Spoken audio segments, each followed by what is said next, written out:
Subscribe करिए हमारे channel target UP TET CTET को और बेल आइकन को दबाइए।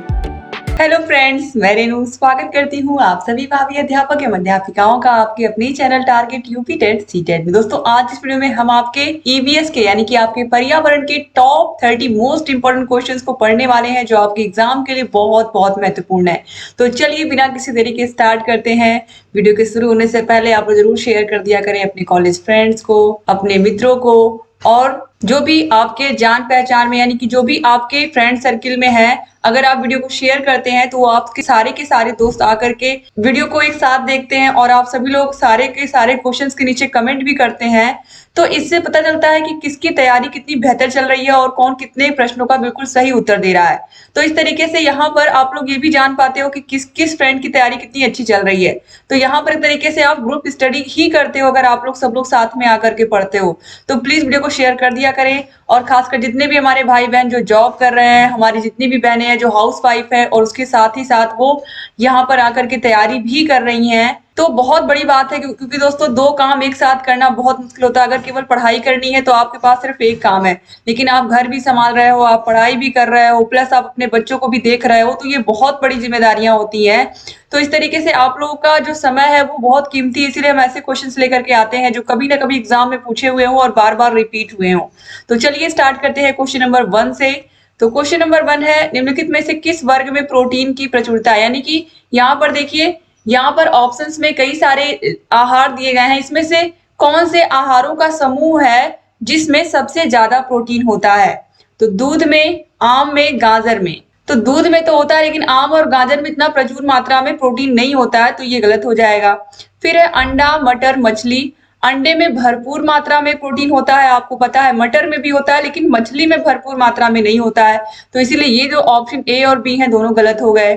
ठीक है, इसी प्रकार से सेब, दही और मांस दिया है ऑप्शन डी में, तो ये भी नहीं सही है दोस्तों। सेब में भी प्रचुर मात्रा में प्रोटीन नहीं होता है, तो इस वजह से दही और मांस में होता है थोड़ा बहुत, लेकिन सेब में ज्यादा नहीं होता है, तो इससे डी भी गलत हो गया। तो बचा कौन सा, ऑप्शन नंबर सी। सोयाबीन में बहुत अधिक प्रोटीन होता है, और चना में भी होता है, और मक्के में भी होता है। तो ऑप्शन नंबर सी जो है ये क्या हो जाएगा, सही हो जाएगा। अब हम क्वेश्चन नंबर 2 पर आते हैं। निम्नलिखित में रबी की फसल कौन सी है। दोस्तों, सबसे पहले हम ये समझते हैं कि रबी की फसलें कब बोई जाती हैं। तो जो रबी की फसलें होती हैं वो अक्टूबर नवंबर में, यानी कि शीत ऋतु में, ठंडक के मौसम में बोई जाती हैं। और जो प्रमुख फसलें होती हैं रबी की, उसमें गेहूं होता है, जौ होता है, चना होता है, सरसों होता है, मटर होता है, आलू होता है, ये सब होते हैं। ठीक है, तो यहाँ पर देखिए राइट आंसर क्या हो जाएगा, ऑप्शन नंबर बी, चना। तो चना, मटर, इसके अलावा गेहूं, जौ, सरसों, ये सब रबी की फसलें हैं, याद रखिएगा। और इसके अलावा यहाँ पर आप देखिए दिया हुआ है चावल, मूंगफली।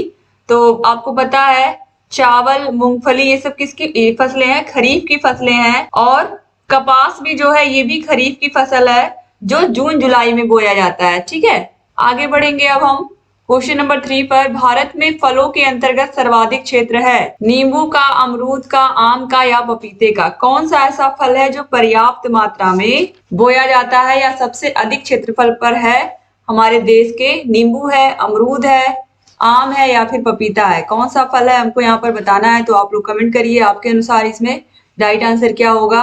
दोस्तों, यहाँ पर देखिए जो राइट आंसर है, हम सभी को पता है हमारे देश में जो आम है, आम की खेती सबसे ज्यादा की जाती है, और उत्तर प्रदेश एवं आंध्र प्रदेश में इसकी खेती सर्वाधिक की जाती है।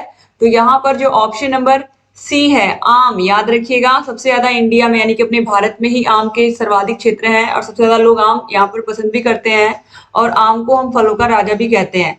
तो ऑप्शन सी जो है आम क्या हो जाएगा, राइट आंसर हो जाएगा। अब क्वेश्चन नंबर 4 पर आते हैं। निम्नलिखित में किससे कुनाइन नामक दवा प्राप्त होती है। जो कुनाइन दवा, इसको हम कहते हैं, कुनाइन भी कहते हैं और कुनैन भी कहते हैं। तो ये दवा किससे प्राप्त होती है, किस पौधे से। मनी प्लांट से, सिंकोना प्लांट से, यूकेलिप्टस से या अकोनाइट प्लांट से। किससे प्राप्त होती है दोस्तों। तो दोस्तों यहाँ पर आप देखिए जो कुनैन नामक दवा है ये प्राप्त होती है सिंकोना प्लांट से। तो ऑप्शन नंबर बी जो है सिंकोना प्लांट यानी कि सिंकोना पौधा, इसी से प्राप्त होती है।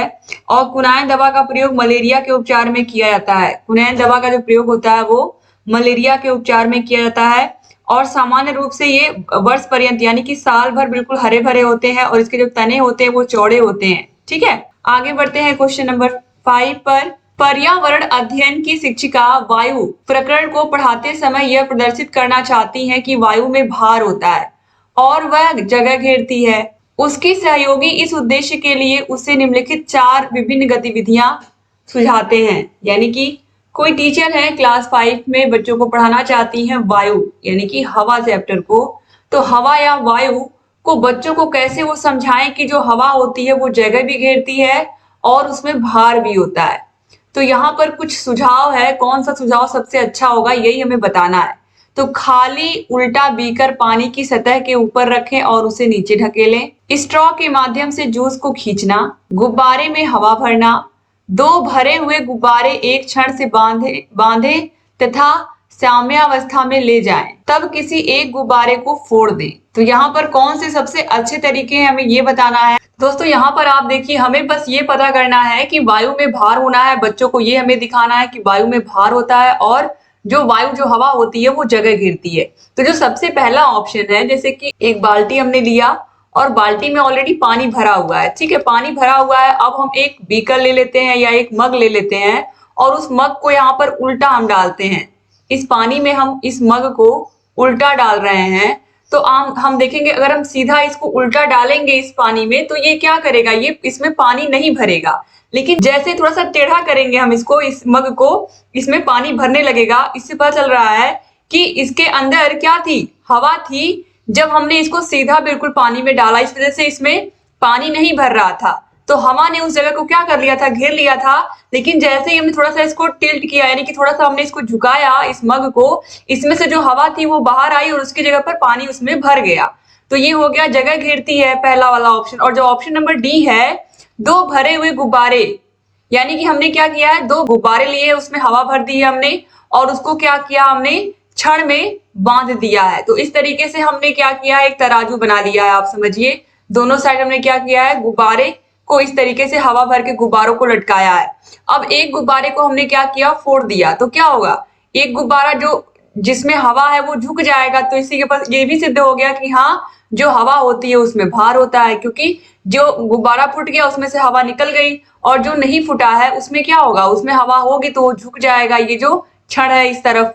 तो इससे ये भी सिद्ध हो गया कि हवा में क्या होता है, भार होता है। तो ऑप्शन ए और डी जो है ये सही हो जाएगा, यानी कि ऑप्शन ए यहाँ पर सही हो जाएगा। क्वेश्चन नंबर 6 पर आते हैं। प्रयोगशाला खोजना, जांच पड़ताल और प्रश्न पूछना पर्यावरण अध्ययन के सक्रिय अधिगम के अनिवार्य तत्वों का निर्माण करते हैं।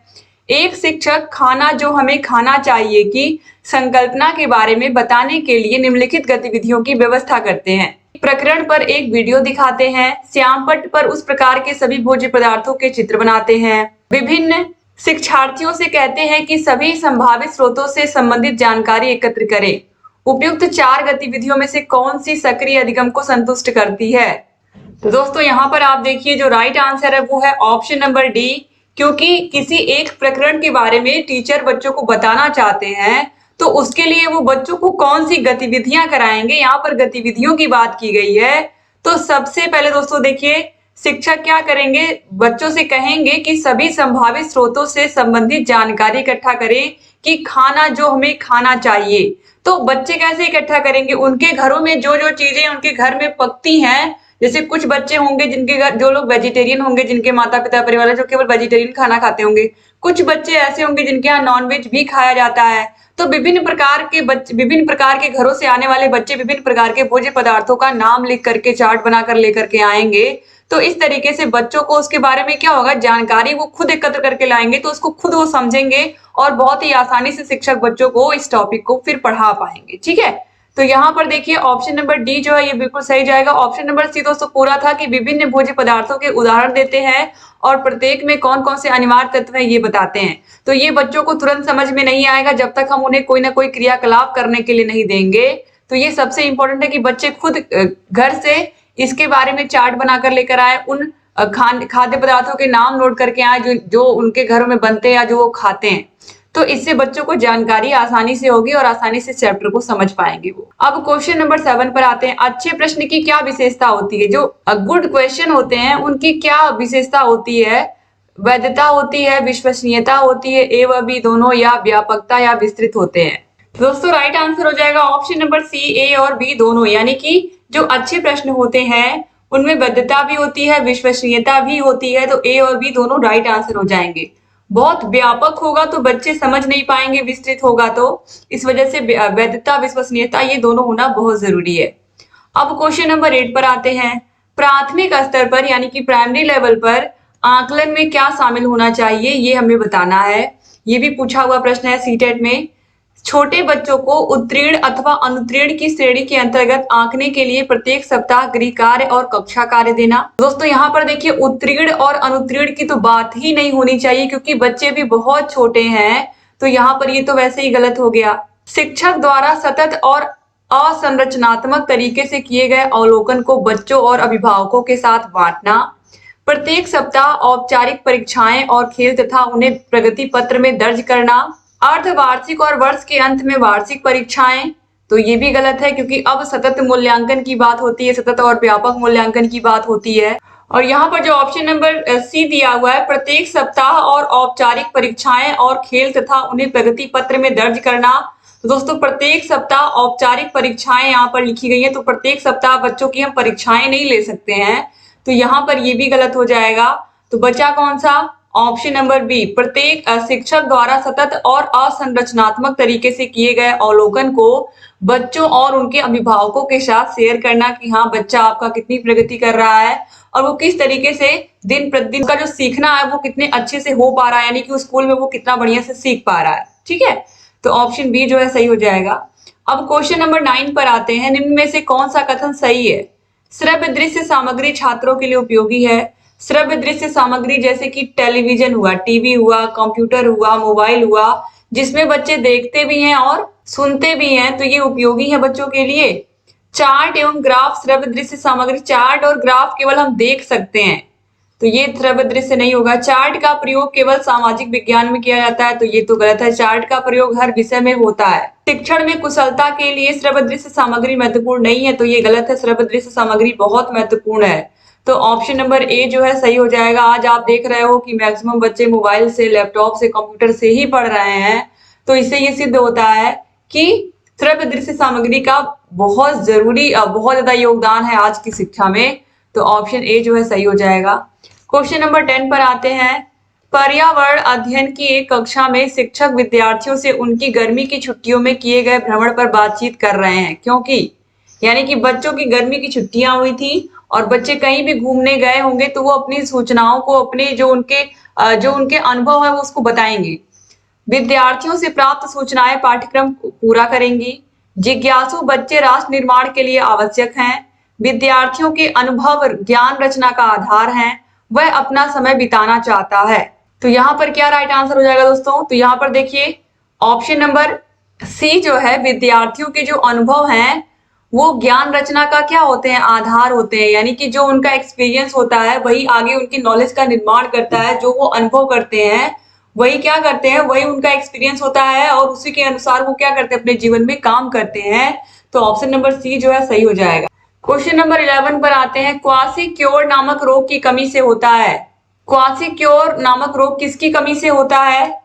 कार्बोहाइड्रेट, प्रोटीन, विटामिन या फिर आयोडीन। दोस्तों जो क्वासिक्योर, जिसको हम सूखा रोग भी कहते हैं, ये प्रोटीन की कमी से होता है, तो ऑप्शन नंबर बी जो है सही जगह। और मैक्सिमम लोगों ने सही आंसर दिया इसका, तो ये भी देखिए पूछा हुआ प्रश्न है। अब क्वेश्चन नंबर 12 पर आते हैं। चावल को पॉलिश करने पर कौन सा विटामिन नष्ट हो जाता है? कौन सा विटामिन है, यानी कि कौन सा विटामिन है जो नष्ट हो जाता है जब हम चावल को पॉलिश करते हैं? आजकल फैशन हो गया है कि अच्छा दिखाने के लिए जो कंपनियां हैं वो चावल को पॉलिश करके बेचती हैं, दालों को पॉलिश करके बेचती हैं। तो कौन सा विटामिन नष्ट होता है हमको ये बताना है। एस्कॉर्बिक अम्ल, कल्सीफेरॉल, थायरोक्सिन या फिर थायमिन। दोस्तों ये हो जाएगा ऑप्शन नंबर ए, एस्कॉर्बिक अम्ल। जो एस्कॉर्बिक अम्ल होता है ये नष्ट हो जाता है, यानी कि विटामिन B1 है। ये कौन सा विटामिन है? विटामिन B1 है। ठीक है, और इसका रासायनिक नाम क्या है? एस्कॉर्बिक अम्ल। तो विटामिन B1 जो होता है वो नष्ट हो जाता है जब हम चावल को पॉलिश कर देते हैं, उसके ऊपर की परत को हटा देते हैं। तो ऑप्शन ए सही हो गया। अब क्वेश्चन नंबर 13 है। लौंग एवं केसर पौधे के किस भाग से प्राप्त होते हैं? लौंग जो हम घरों में यूज करते हैं और केसर का भी यूज करते हैं, दूध में मिलाकर बहुत सारे लोग पीते हैं केसर को, और लौंग तो यूज होता ही है हमारे घर के खानों में। तो यहाँ पर आप देखिए ये पौधे के किस भाग से प्राप्त होते हैं, जड़ से, तने से, फूल से या फल से। तो दोस्तों राइट आंसर हो जाएगा ऑप्शन नंबर सी, फूल से। तो लौंग और केसर जो है ये पौधे के पुष्प भाग से यानी कि फूल से प्राप्त होते हैं, तो ऑप्शन नंबर सी जो है ये सही हो जाएगा। क्वेश्चन नंबर 14 है, निम्न में से कौन सा उत्तराखंड का राज्य प्रतीक नहीं है? 2013 में पूछा हुआ प्रश्न है यूटेट में। मोनाल, बुरांस, बाघ या फिर कस्तूरी मृग। दोस्तों उत्तराखंड का जो राज्य पक्षी है वो क्या है? मोनाल है। ये क्या है? राज्य पक्षी है, ठीक है, मोनाल। इसके अलावा यहाँ पर आप देखिए जो वृक्ष है, यहाँ पर राज्य वृक्ष वो क्या है? बुरांस है। राज्य वृक्ष ये क्या है? बुरांस है। और यहाँ पर आप देखिए जो राज्य पशु है वो क्या है? कस्तूरी मृग, ये राज्य पशु है। तो ये जो बाघ है ये आपको पता है ये उत्तराखंड का राज्य प्रतीक नहीं है, तो ऑप्शन सी जो है ये सही हो जाएगा, ठीक है। अब इसके अलावा राज्य पुष्प क्या है अगर पूछा उत्तराखंड का दोस्तों, तो ये है ब्रह्म कमल, ठीक है। जैसे अपने देश में देश का राष्ट्रीय फूल क्या है? कमल है। तो उत्तराखंड का जो राज्य पुष्प है वो क्या है? ब्रह्म कमल है। बस उसके आगे हमें क्या जोड़ देना है? ब्रह्म जोड़ देना है कमल के आगे, ठीक है। आगे बढ़ते हैं क्वेश्चन नंबर 15 पर। कक्षा 4 के शिक्षार्थियों को हवा सब जगह है प्रकरण को पढ़ाते समय गीतिका निम्नलिखित गतिविधियों को करने की योजना बनाती हैं। यानी कि बच्चों को ये बताना है कि जो हवा होती है वो सब जगह होती है, तो कौन सी गतिविधि सबसे अच्छी होगी? प्रकरण से संबंधित बच्चों से प्रश्न पूछना, शिक्षार्थियों को क्षेत्र भ्रमण पर ले जाना, विशिष्ट उदाहरणों से संकल्पना की व्याख्या करना, या संकल्पना को समझाने के लिए मल्टीमीडिया कैप्सूल का प्रयोग करना। उपयुक्त प्रस्तावित गतिविधियों में से कौन सी प्रकरण को प्रभावी तरीके से पढ़ाने के लिए सार्थक नहीं है? तो इसमें से कौन सा सही नहीं है, कौन सा प्रभावी तरीका नहीं है बच्चों को हवा सब जगह है बताने के लिए? तो यहाँ पर जो ऑप्शन नंबर सी है, विशिष्ट उदाहरणों से संकल्पना की व्याख्या, तो ये कक्षा 4 के बच्चे हैं। यहाँ पर व्याख्या करने से बच्चे नहीं समझेंगे। यहाँ पर आप बच्चों से प्रश्न पूछेंगे, बच्चों को क्षेत्र भ्रमण पर उनको घुमाने ले जाएंगे और उन्हें समझाने के लिए विभिन्न प्रकार के संसाधनों का प्रयोग करेंगे, तकनीकों का प्रयोग करेंगे, तब बच्चे आसानी से सीखेंगे, ना कि संकल्पना की व्याख्या करने से। तो ऑप्शन नंबर सी जो है ये प्रभावी तरीका नहीं है। आगे बढ़ेंगे क्वेश्चन नंबर 16 पर। प्राथमिक स्तर पर पर्यावरण अध्ययन में समुदाय सीखने सिखाने का एक महत्वपूर्ण संसाधन है, क्योंकि यह एक बहुत सस्ता संसाधन है, यह आसानी से उपलब्ध होने वाला संसाधन है, इसमें समझदार और बुजुर्ग व्यक्ति होते हैं, यह वास्तविक स्थितियों में सीखने के अवसर उपलब्ध कराता है। 2016 में पूछा हुआ प्रश्न है सीटेट में। तो जो हमारे आसपास का समुदाय होता है वो क्या करता है? जो भी चीजें हमारे आसपास घटती है वो रियल होती है, वास्तविक होती है। तो हमें वास्तविक स्थितियों में सीखने का क्या मिलता है? मौका मिलता है। तो ऑप्शन नंबर डी जो है ये सही हो जाएगा।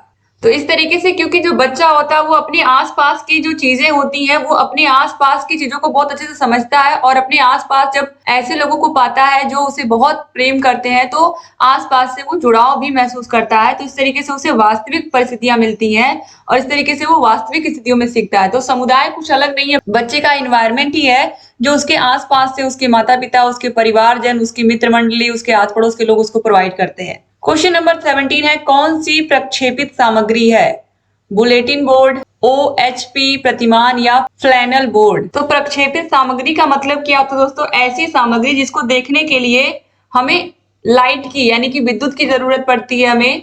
तो ऐसे यंत्रों को या ऐसी सामग्रियों को देखने के लिए हमें विद्युत की जरूरत पड़ती है, जैसे कि वीडियो हुआ, सिनेमा हुआ, टीवी हुआ।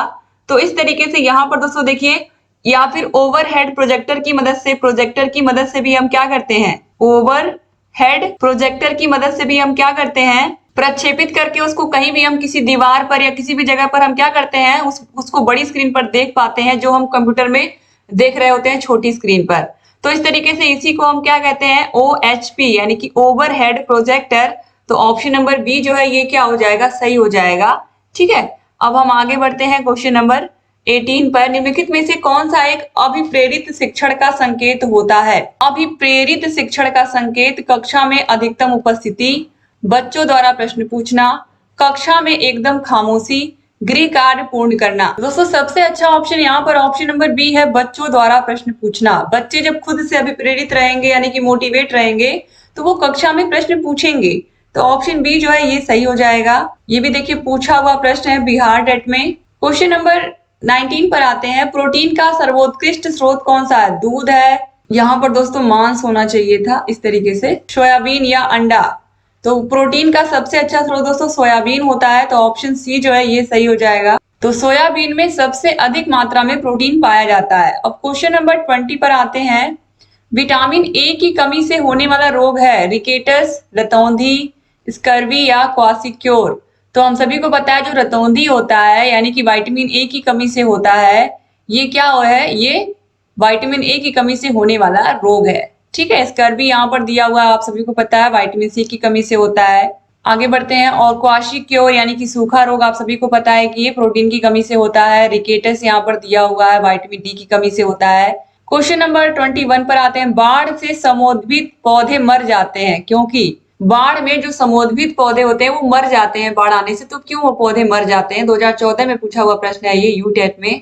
पौधों का कोशिका रस पतला हो जाता है, मूल में श्वसन रुक जाता है, पौधों का केशिका रस सांद्र हो जाता है, या पौधों की अधिकता से पोषक तत्व पौधे से बाहर नहीं आ जाते। दोस्तों जो ये पौधा होता है जब इसमें बाढ़ आती है तो इसके जो छिद्र होते हैं इसके तने में, वो छिद्र सांस लेने के लिए बने होते हैं। इसके जो मूल के जो इसके मूल छिद्र होते हैं जो उसमें पानी भर जाता है, बाढ़ की वजह से पानी भर जाता है, तो ये पौधा सांस नहीं ले पाता है।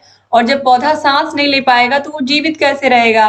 तो मूल में श्वसन रुक जाता है, इसी वजह से पौधा मर जाता है।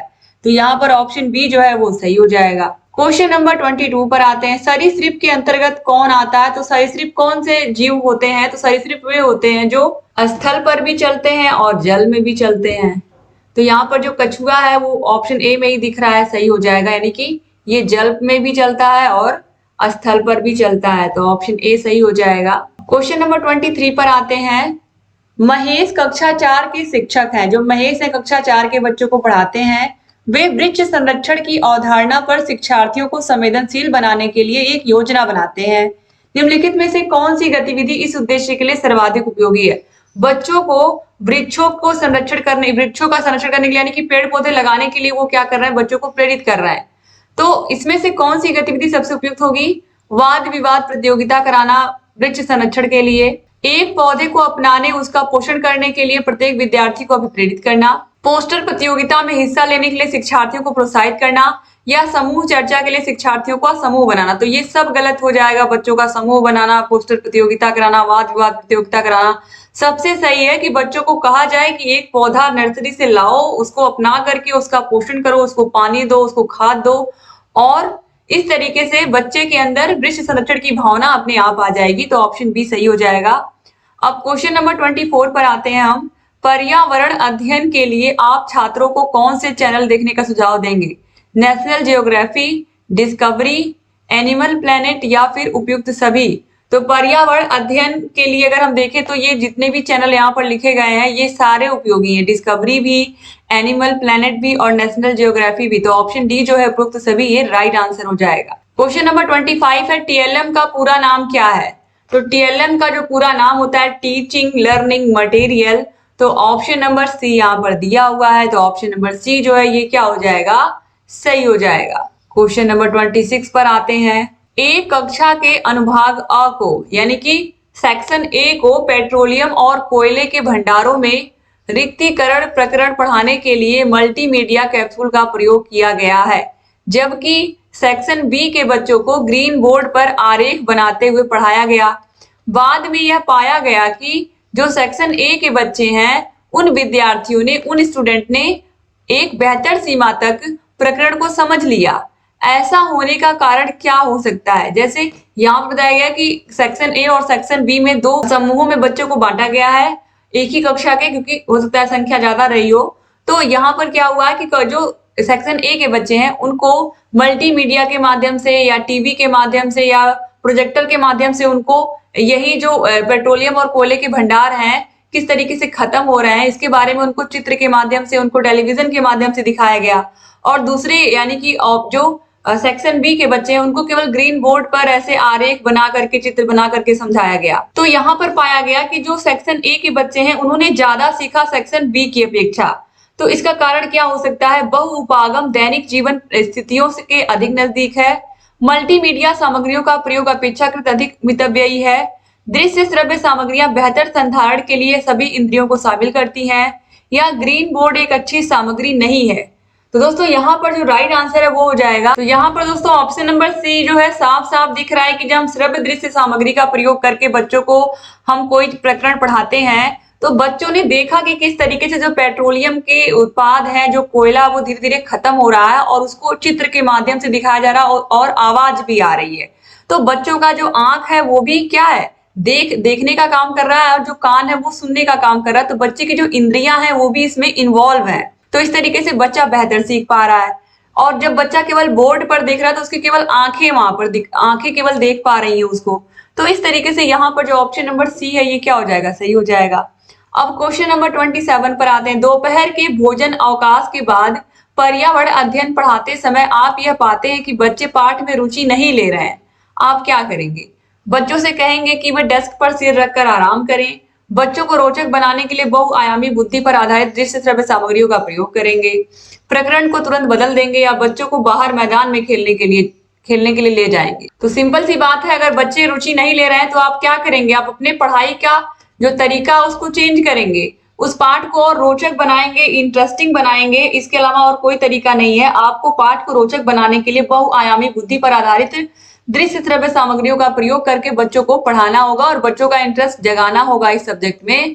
तो ऑप्शन बी जो है सही हो जाएगा। क्वेश्चन नंबर 28 पर आते हैं। पर्यावरण अध्ययन के शिक्षक के रूप में आप बच्चों को चिड़ियाघर ले जाने की योजना बनाते हैं, बच्चों को हम जू दिखाना चाहते हैं, तो आप बच्चों को निम्नलिखित में से कौन सी गतिविधि करने की अनुमति नहीं देंगे? चिड़ियाघर के विभिन्न जानवर कौन सा भोजन खाते हैं यह पता लगाना, चिड़ियाघर में जिन जानवरों को वे देखेंगे उनकी फोटो एकत्रित करना, चिड़ियाघर में उन्होंने जो देखा उसका चित्र बनाने के लिए उनकी ड्राइंग की कॉपी को साथ ले जाना, या चिड़ियाघर के जानवरों के लिए बहुत सारी खाने की सामग्री ले जाना। तो यहाँ पर देखिए जो ऑप्शन नंबर डी है, साफ साफ चिड़ियाघर में लिखा होता है कि कोई भी सामान खाने वाला आप नहीं देंगे जानवरों को या पक्षियों को, साफ साफ लिखा होता है और ये मना होता है चिड़ियाघर में। तो इस तरीके से यहाँ पर जो ऑप्शन नंबर डी है, चिड़ियाघर के जानवरों के लिए बहुत सारी खाने की सामग्री ले जाना, ये गलत है। ठीक है। क्वेश्चन नंबर 29 है। सबसे अधिक प्रोटीन किसमें पाया जाता है? उड़द में, अरहर में, मटर में या सोयाबीन में? तो सबसे अधिक जो प्रोटीन है वो सोयाबीन में पाया जाता है। ऑलरेडी मैंने आप लोगों को बता दिया है। आगे बढ़ते हैं अब क्वेश्चन नंबर 30 पर। बंदर, शेर तथा चूहे के घर क्रमशः है। तो बंदर पेड़ पर रहता है, शेर गुफा में रहता है और चूहा बिल में रहता है। तो ऑप्शन नंबर सी जो है क्या हो जाएगा, सही हो जाएगा। और ये आरटेट में पूछा हुआ प्रश्न है 2012 में।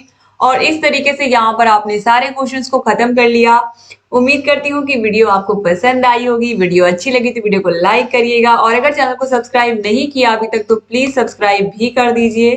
तो उस चैनल को जरूर सब्सक्राइब कर लीजिए और बगल में घंटी का निशान होगा उसको भी प्रेस कर लीजिए ताकि जो भी नई वीडियोस हम बनाते हैं उसका नोटिफिकेशन आपके पास समय से जाए और आप बिना मिस किए हमारे सारे वीडियोस को ऐसे ही देखते रहें। थैंक यू सो मच दोस्तों। वीडियो को शेयर करना मत भूलिएगा, जरूर शेयर कर दीजिएगा अपने कॉलेज फ्रेंड्स को और चैनल से बने रहिए और ढेर सारी वीडियोस इस तरीके की हम लेकर के आते रहेंगे। और आपके जो भी सपने हैं दोस्तों, अगर आप रेगुलर मेहनत करोगे उसके लिए तो ईश्वर भी आपका साथ देंगे। और ईश्वर से प्रार्थना है कि आप सभी लोगों के जो सपने आप देखते हो आप सभी के सपने पूरे हों। और आप सभी लोग के जब सपने पूरे होंगे तो आपके माता पिता के चेहरे आप देखोगे बिल्कुल खिले हुए हैं। और आपके माता पिता हर दिन हर रात आपके लिए प्रार्थना करते हैं कि आप कहीं सेटल हो जाओ, आपको अच्छी नौकरी मिल जाए। तो आपकी भी जिम्मेदारी है कि आप लोग मेहनत से पढ़िए और जहाँ कहीं कोई भी डाउट है हमसे पूछिए। आपके लिए रेगुलर हम वीडियोस लेकर के आते हैं। हमारी कोशिश यही रहती है कि आपके लिए अच्छी से अच्छी वीडियो लेकर के आएं और आपकी तैयारी को बेस्ट से बेस्ट बनाएं। तो थैंक यू सो मच दोस्तों वीडियो को पूरा देखने के लिए। चैनल से हमारे ऐसे ही बने रहिए और वीडियो को जरूर शेयर कर दीजिएगा। और हमारे टेलीग्राम से भी आप जुड़ सकते हैं। टेलीग्राम का भी लिंक आपको डिस्क्रिप्शन बॉक्स और कमेंट बॉक्स में मिल जाएगा। और सारी वीडियोस की लिंक अगर आपने नहीं देखी है पिछली तो उनकी भी लिंक आपको मिल जाएगी। थैंक यू सो मच एक बार फिर से आप सभी का देर तक जुड़े रहने के लिए हमसे। चैनल से बने रहिए। जय हिंद दोस्तों।